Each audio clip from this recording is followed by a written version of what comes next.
Kenaya, biz basseynda cho'milmoqchi edik, kupalnilarimizni yuvib qo'yuvdingizmi? Olib chiqib bering. Yuvganman Aziza, hozir olib chiqib beraman. Sen menga qara. Nima kislorod bossan, tinchlikmi? Desa, men bitimga keldi. Mana bunday yashaymanmi? Hali o'zim farzandli bo'lmaganman. Jiyanlaringiz kelaveradi men bitga. Hali bu 5 mahal ovqat qil. Jonim yetib ketmayapti, kelaverishadi. Ona, shu akamga ham hayronman-da. Akam chiqib ketganlarga necha yil bo'ldi? Har yil yozda mana shu bolalarni bizani uyga jo'nataverardi. Keyin olib kelib tashlab ketaverardi. Biz ham yashashimiz kerak-ku bu uyda. Domda tursa, bolalarni bu yoqqa jo'natib yubormaydi. Yo'q bo'lmasam, uchastka olsin.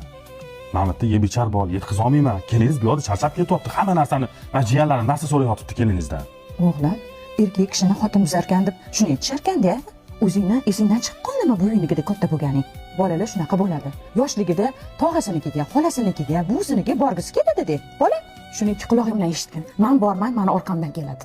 Men o'lib ketgandan keyin xavotir olmagin. Sani uyingga itam kelmaydi. Ertaga shu jiyanlaring katta bo'lganda-chi, yaxshi joylarga ishlarga kirib, sani oldinga 4 ta non ko'tarib kelsa, o'shanda bilasan.